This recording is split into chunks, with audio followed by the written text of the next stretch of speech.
Hey guys, here is my deadlift session and my leg session today. So I didn't end up really filming much of legs, but I did do something for dead. So what I did was I did 60 up to 260 kilos beltless deadlifts.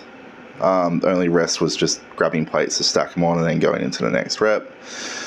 I did this for a reason. I warmed up with my stretches and I needed to make sure that my hip and my lower back were feeling really good. So rather than taking a whole heap of time, because I'm not going too heavy for the next month or two, depending on how long this shoulder takes to get better, I decided that what I'll do is I'll just focus on beltless, because as I said, that's what I really want to do, and I want to work up to a 800-pound beltless deadlift for at least maybe 2 reps if I can.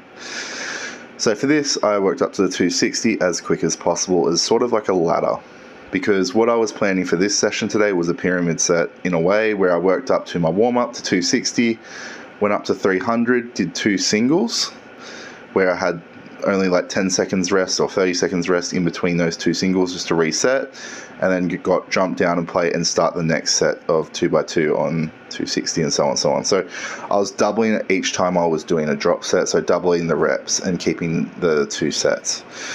I found this really good for muscular endurance. Last time I tried stuff like this, I did it belted last time, which would have been probably early last year when I was just struggling with endurance leading up to a comp. Well, actually, no, it was early this year, actually, sorry. Early this year, I was struggling with endurance and I was really worried on the day that I was going to miss some simple lifts of my own. And I thought the best way to be able to step up for this would be to obviously adjust my output. And the best way I could do that would be just to sort of put my body under strain, have that brace practice without the belt, so I'm not relying on that external pressure that the belt creates. For this, I was quite happy with how everything moved though. Like, I didn't have any overwhelming troubles with today's session. I even did my top sets at the 300 as a tempo sort of rep. I just wanted to make sure that my brace was tight. I didn't want to pull too quickly and possibly lose that brace, as this is the first time in a while I have been working up to heavier weights, and while I was doing it fatigued because I was reducing my rest time, I didn't want to chance injuring myself. So pulling in that tempo way allowed me to feel the brace better, allowed me to feel tight throughout my lift. It also allowed me to see if I had any weaknesses or any shortcomings in my lift that could affect my lift later on when I do reintroduce the belt.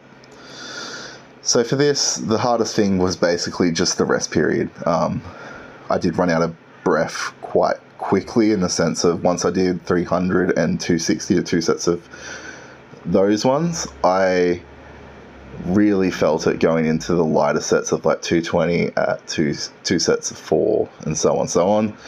So this did show me that I was having a bit of a lack in the cardiovascular endurance side of things. I didn't get any cramps or anything, so I was happy with that.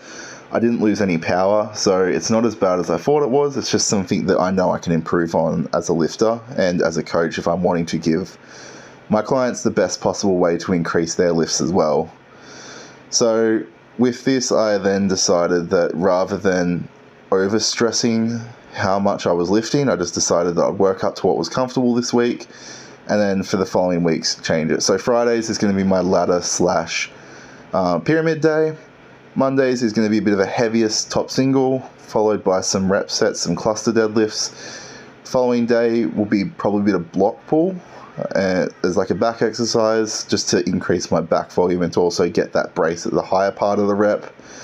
And so I'll be doing about 3 deadlift days, but one's not so much a deadlift day, it's more of like an accessory for back and getting that top part of the rep feeling really good. So yeah, so as you see, I go into here. I had to just cut the videos. I did it on TikTok because it was a bit messy. I worked down to 140 for one set of 16 because by the time I got down there, I was absolutely exhausted. So I did two singles at 300, 2x4 at 260, 2x8 at 220, 2x8